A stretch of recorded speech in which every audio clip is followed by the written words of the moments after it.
You are listening to Curious Cat, a podcast that examines the shadowy space where science and the supernatural collide, and I'm your host, Jennifer Holtz. Join me every week as I examine what it means to be a soul in a meat suit. Welcome to Curious Cat.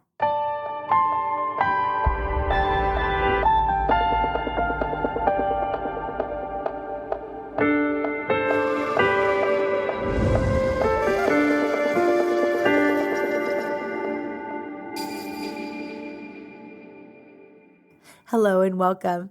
Today we're talking about the phenomenon that is the human soul, and I'd like to begin with an observation.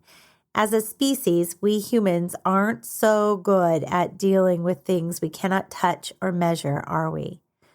I found this list on Listverse of the top 10 images of invisible things, just to get us comfortable talking about the invisible soul. And it starts from the bottom up. The first is Andromeda. Recently, they have found a way to photograph the gas cloud of Andromeda. They call it Andromeda's halo. And they say that if we could actually see it with our bare eyes, the glow would be 100 times brighter, but violet, but 100 times brighter than that of the moon. So that has been recently captured. An explosion's shockwave is the number 9 thing that is invisible, but they've recently found a way to document. So who doesn't love an isolated government facility? They spawn rumors of aliens and new technology, and in this case, a remarkable photo. Far from civilization, Canada's Defense Research and Development Agency owns a vast piece of prairie, and this is the perfect place to blow things up. So in 2015, the agency detonated explosives during a test, and someone at the site took a photo of the fireball and unexpectedly captured the explosion's shockwave. The latter happens when something travels or expands faster than the speed of sound, and it triggers a sharp change in pressure. Shockwaves are usually only visible in water or when they curl away from the bottom of a blast. But in this 2015 image, they captured a shockwave in the air. And what makes the photograph even more exceptional was the clarity. The shape of the shockwave was clearly visible, surrounding the explosion with a bubble-like blur. Number 8 is a surprising X-shaped magnetic field. So NGC 4217 has a boring name, but the spiral galaxy hit the record books when an image of its magnetic field was created in 2020. Almost nothing is known about how galaxies generate their own fields, but sensing their proportions is not a mystery. In order to remove the cloak of invisibility around a galactic magnetic field, scientists simply measure the speed and behavior of cosmic rays in the area. The magnetic field of NGC 4217 turned out to be colossal, reaching 22,500 light years into space. It was also X-shaped, but neither feature was new. There are other spiral galaxies with X-shaped fields that stretch out across thousands of light years. However, when the image was developed, it revealed mysterious phenomenon inside the field that had never been seen before. For one, giant gas bubbles bobbed around, and they were also magnetic. There was another magnetic field that spiraled upwards. The weirdest discovery were loops that were being thrown outward. Number 7, gravity waves over Australia. Nobody is arguing that Australian wildlife is weird and wonderful, but apparently, the invisible side of the continent is just as strange. In 2019, a weather satellite snapped something rippling over Australia. A closer look identified the phenomenon as gravity waves. To be fair, gravity waves occur elsewhere too, but to see them is incredibly rare. Usually invisible, things took an interesting turn when a storm swept cold air into the atmosphere off the northwestern coast. The coolness jostled with the region's warmer air and produced enough condensation to create curvy clouds. The clouds were curved because they were formed along the crests of the gravity waves. which also made the ripples visible to the satellites. The waves themselves were the results of Earth's gravity trying to bring balance to the atmosphere after the storm caused a chaotic temperature difference. Number 6 is dark matter. I think we've all heard of dark matter recently, right? This goop fills 85% of the universe, but space being the weird place that it is, black matter is one giant ghost. There is no way to directly gaze at the stuff. The only way scientists know that dark matter exists is the way that its gravity nudges other matter and light. There is also a theory that dark matter forms halos around galaxies. Hold that thought. Researchers recently poured everything they had into a simulation. The Harvard and Smithsonian Center for Astrophysics based the test on a popular theory that black matter consists of specks called weakly interacting massive particles. To see if the particles behave the same no matter the size of their world, the simulation created dark matter on a scale across 30 different magnitudes. Sure enough, the dark matter curled in halos around galaxies, but more encouragingly, it formed halos at all the mass scales, even the ones too small to see. Since the same thing happened across the board, the halos are now recognized as a dark matter feature.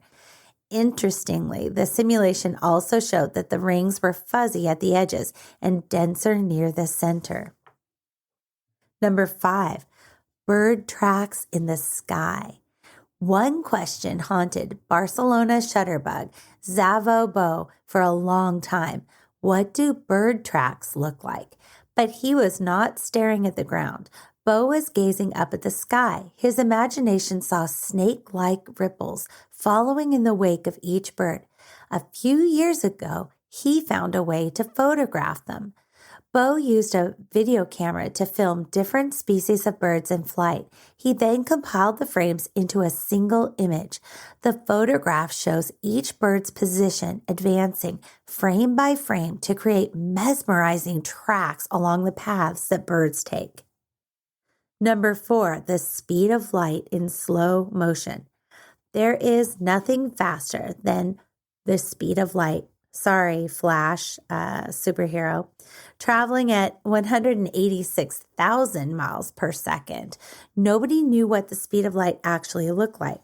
That's right, that was past tense. In 2019, researchers put together something that matched their quarry, the world's quickest camera. Called the teacup, it recorded a laser shooting through a bottle of milk. Why milk? The molecules of milk scatter light particles and make them more visible. The teacup captured the event by filming an astounding 100 billion frames per second. Not even light could escape the camera's wild snapping. So the speed of light could only be viewed in slow motion. And the footage showed a blue burr streaking through the milk. While not the most spectacular sight, the achievement was remarkable. Number 3 is the glow of flowers. In the world of photography, there is this technique called UVIVF, which is called ultraviolet-induced visible fluorescence photography. This wizardry causes stuff to fluoresce. When a photograph is taken during a UVIVF session, it captures the unseen light that radiates from an object, and the results can be stunning. In 2018, photographer Craig Burrows used the technique on flowers. The pictures resembled something from another realm. Unusual colors, sparkles, and glittering hues glowed around the plants. Researchers still cannot crack the riddle of what role ultraviolet fluorescence plays in nature. However, the photographs of the flowers show that pollen was especially bright. This added more clout to an old theory that flowers use fluorescence to attract their pollinators. Number 2 is a new breed of UFO, maybe. One of the strangest claims to come from the UFO community is that the skies are full of invisible flying objects. Many people have tracked these UFOs with night vision cameras. The verdict? That there is a new type of UFO that emits infrared light and is otherwise indetectable. Some witnesses have even claimed that they witnessed battles between these crafts. Skeptics don't agree. They feel that the invisible fleet is nothing more than airplanes, moths, bats, and satellites magnified by infrared devices. Even the dramatic cases get no love from scientists. When in 2012, a paranormal society in Texas captured the image of a silent and blazing triangle-shaped UFO, it was binned by scientists as being nothing more than a military drone with infrared lights. And the last, which is actually the first of the invisible things that we couldn't photograph even 10 years ago, is a trapped atom. So David Nadlinger refused to believe it. Conventional wisdom told him that atoms were too tiny to be seen by the naked eye, but the physicists wanted to gaze upon an atom without special goggles or magnification. In 2018, he succeeded. Delighted, Nadlinger took a photo. He was not the only happy scholar. The image was given the top prize in a prestigious UK science competition. Nadlinger trapped the atom between electric fields before stabilizing it inside a vacuum chamber. Two needles 2 millimeters apart held the particle between them. A blue-violet laser tinted the atom blue and made it visible to the naked eye. One day, this feat might help with the creation of quantum computers. I thought that was kind of cool. So are you becoming comfortable with things that we cannot see? I was struck with how many of these things weren't visible until technology caught up to the point that we're able to capture these once thought invisible phenomenon. How is it the soul any different? Chances are, if you're a listener, I'm preaching to the choir. You probably feel you have a soul, but we are witnessing a time that's so interesting when doctors and scientists are becoming comfortable with the unseen, largely agreeing that the human conscience is real, and that we are now finding ways to document and study this phenomenon further. So speaking of the soul, from the online etymology dictionary, the soul is defined as a substantial entity believed to be in each person, which lives, feels, thinks, and wills. Old English, it's known as a soul, spiritually and emotionally part of a person, animate existence, life, living being. Other takes on it are Old German and Old Dutch, sometimes said to mean originally coming from or belonging to the sea, because that was supposed to be the stopping place of the soul before birth or after death. Put simply, the soul is what makes us special. Egyptian writings show they had the belief that the human spine was the connector between the soul and the physical body. I thought that was so interesting. So how long have we been speculating about the human soul? Well, according to Old English, 971, but there's a recently discovered stone stele from Turkey that includes a carving of a deceased man, and the message etched into the slab says this stele contains his soul, and that dates back to 800 BC. According to the last line of argument that Socrates offers in Phaedo, the soul is immortal because it has life essentially, the way fire has heat essentially. It is plain that both of these arguments apply to the souls of all living things, including plants. And in the final argument, Socrates explicitly appeals to the idea that it is the soul that animates the body of a living thing. What is it that, when present in a body, makes it living? A soul. Homeric poems use the word soul in two distinguishable ways. The soul is something that a human risks in battle and loses in death. And also, the soul is what, at the time of death, departs from the person's limbs and travels to the underworld.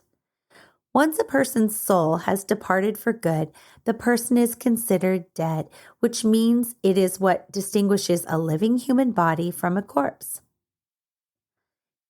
The author of a Live Science article about the soul, is skeptical about the origins of the soul story. She says it was probably due to us having too much brain and too much free time. I found her speculations to be frankly sad and not very deep thinking.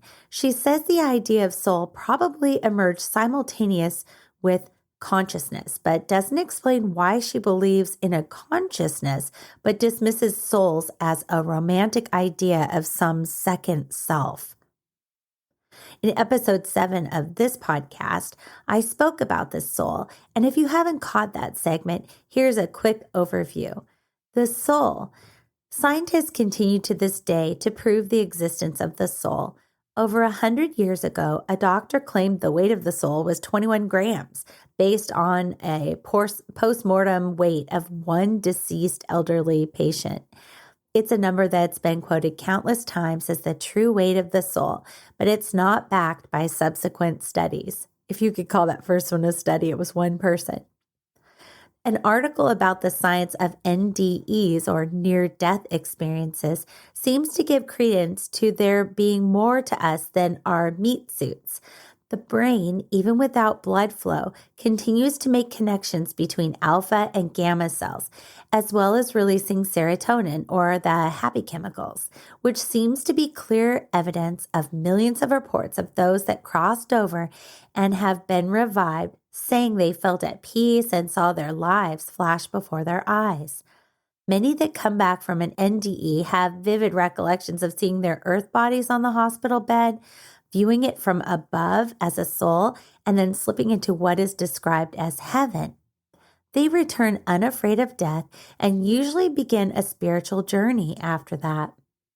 One doctor had his whole perspective and career uprooted by his near-death experience. And the article was from The Sun. His name is Dr. Eben Alexander. He told The Sun that before his alleged near-death experience in 2008, his 25 years spent working as a surgeon made him very skeptical about an afterlife even existing. He believed that when we died, our conscience died along with us.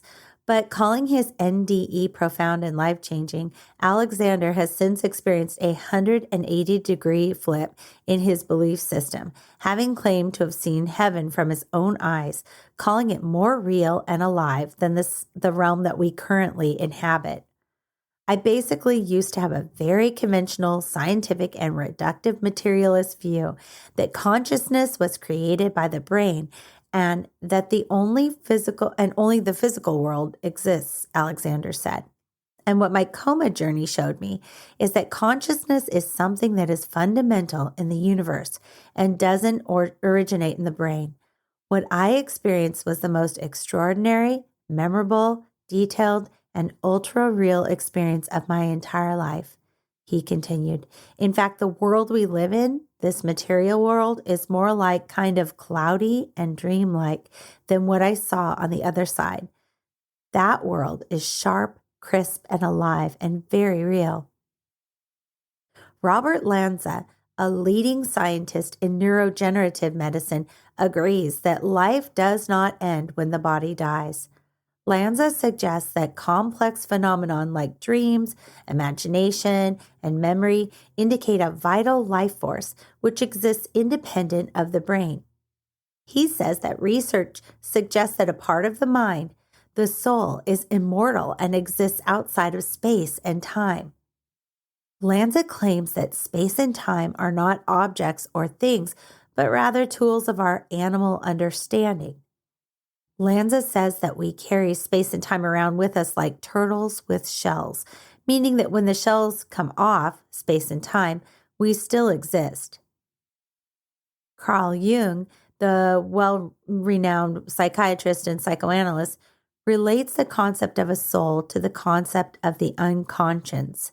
He feels that the soul is of divine nature and therefore immortal, that there is a power inherent within it which builds up the body, sustains its life, heals its ills. There's a struggle you may be familiar with if you've been on a spiritual journey. It's called the dark night of the soul.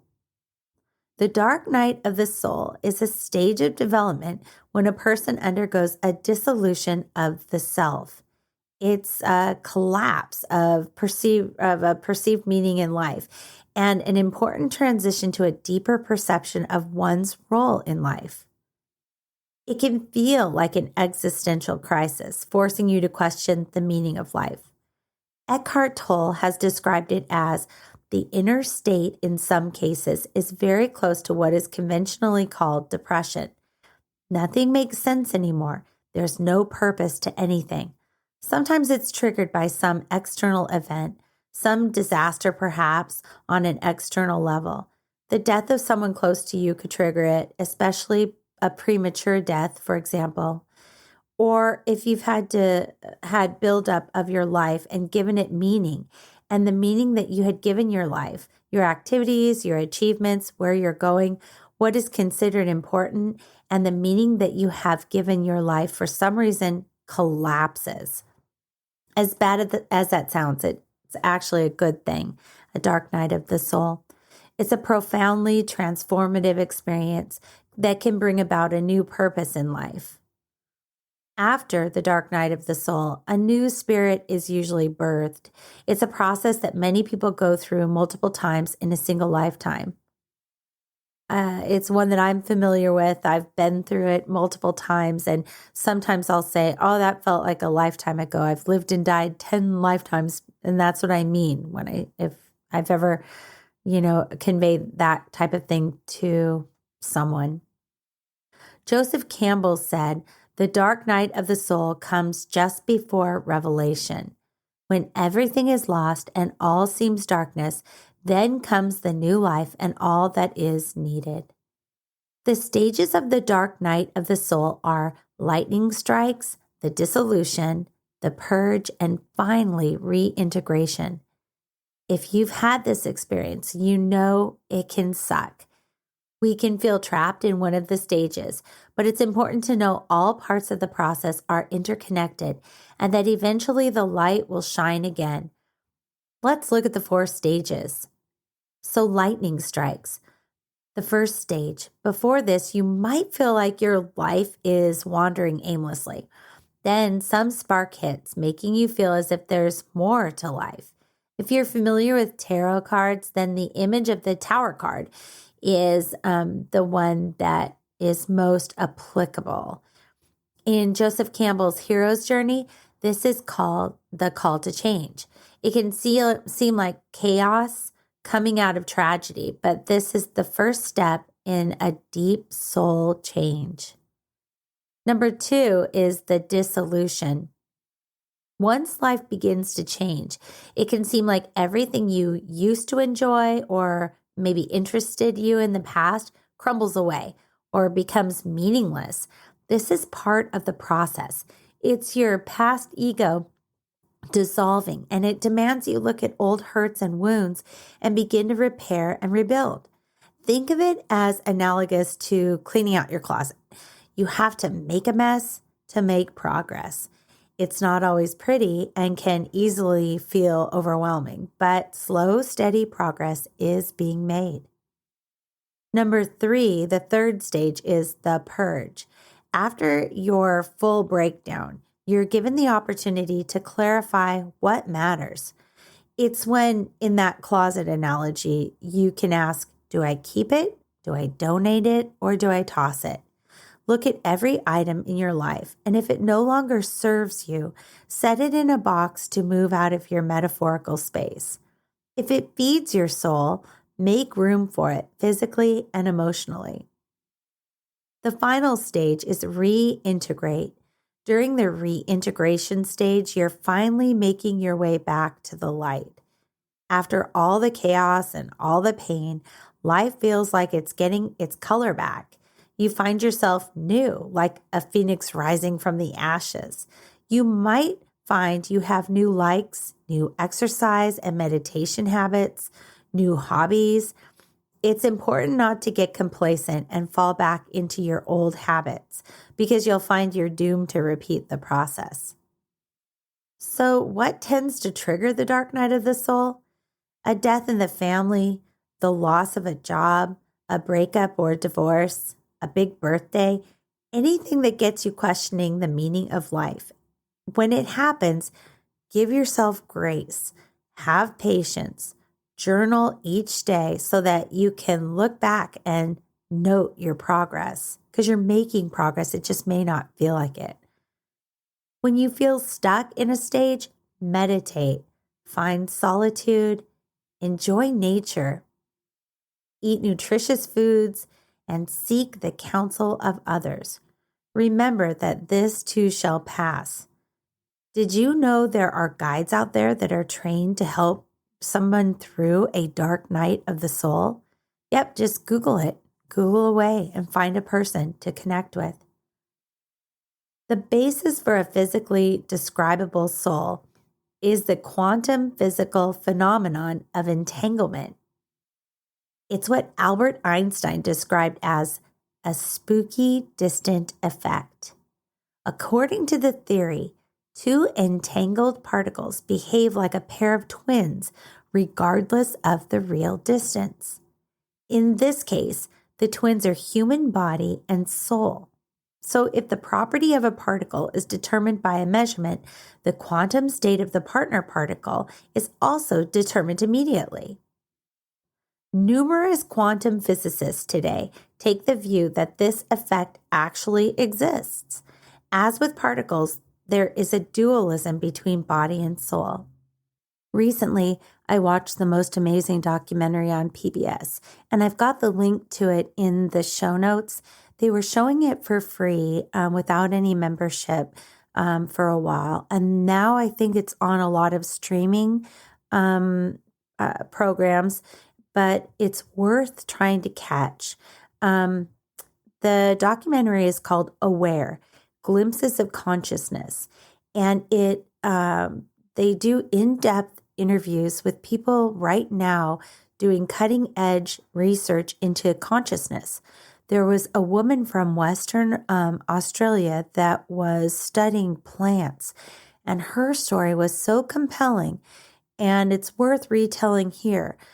Her original PhD research study was about these fish, and she went out every day for a month or more, and she was documenting these fish in this big school of fish around this coral reef or something. And she'd go out there consistently, same diving suit, same gear, same food that she would give them, and she was trying to study something every day. And the fish knew her very well. They knew to expect her after just a short period of time. So she'd been doing this consistently. And then it came to be the last day of her research. And this day she called the collection day because in order to measure what had happened in the brains of the fish, she had to go out there and collect all of the fish that she had come to know so well. And she's killing them in the process, right? Just studying them in her lab. So every single day, even that day, she dipped in the water, same outfit, same food to attract them to her, and there was not a fish to be found. Before she had set a toe in the water, they somehow knew something was different about today, that today is the day that their relationship changed. And then she started studying plants after that. And she said that the plants saved her PhD.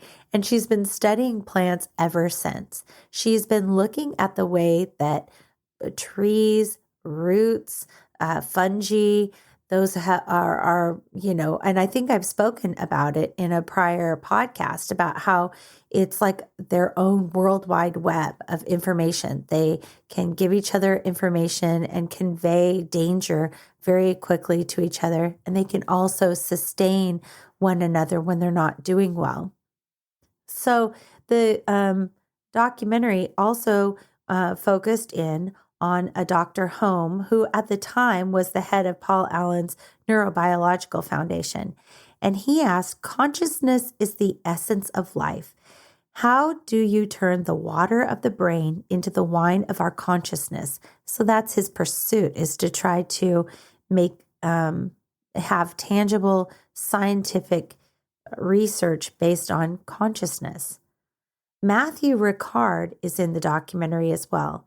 He's a Buddhist monk who used to be a geneticist, and then at 30 years old, he went in pursuit of freedom from what he called a mental poison and changed his field of application. He describes meditation as the vehicle that takes us to the pure blue sky, the pure essence of consciousness.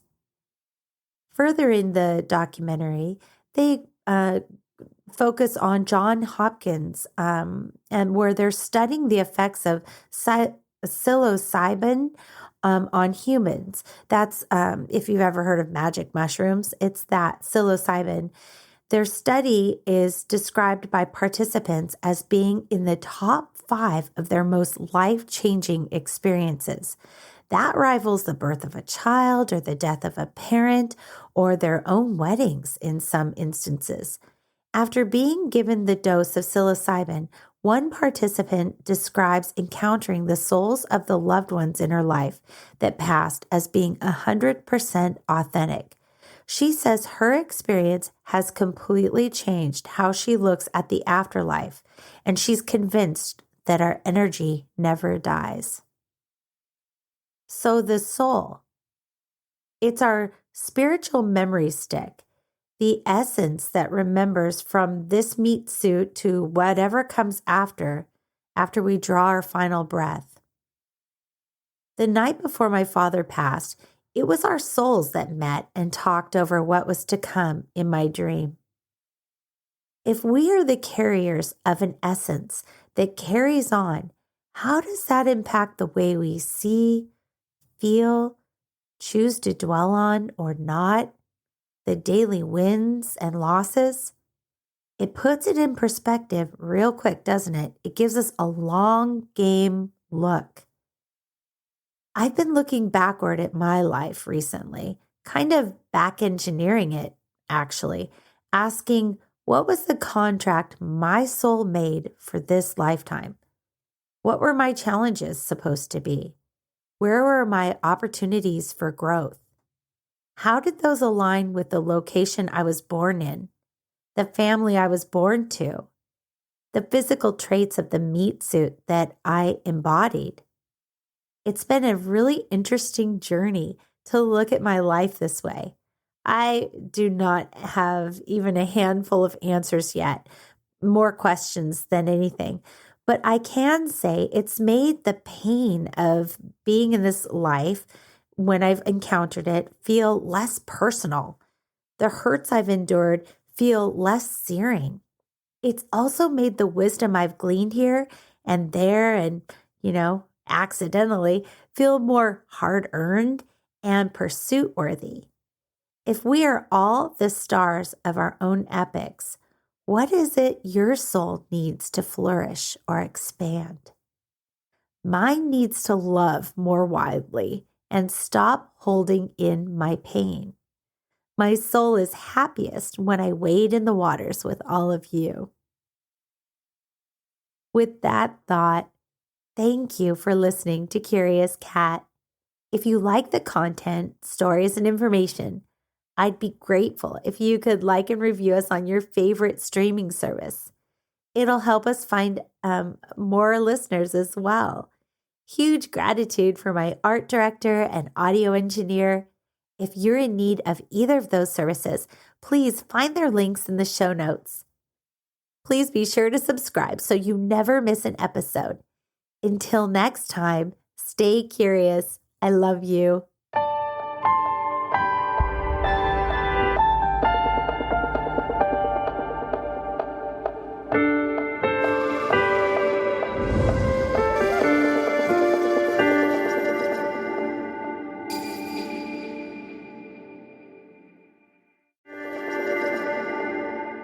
Hey, you. Yes, you. Are you looking for a new podcast that appeals to your scientific curiosity, but is also a little bit spooky? Show me how I died in a past life. Well, look no further, because this cat is where it's at. He had concerns about the ethics surrounding AI, feeling they had achieved consciousness. Curious Cat Podcast examines the shadowy space where science and the supernatural collide. Listen every week with your host, Jennifer Holtz, as she and her guests explore what it means to be a soul in a meat suit. We were healing karma together. They were all kind of predestined to resolve something. Listen on all your favorite streaming apps and continue the conversation on Twitter at CuriousCatPodCA, or find Jennifer and all her links at Jennifer L. Holtz, spelled HOTES.com.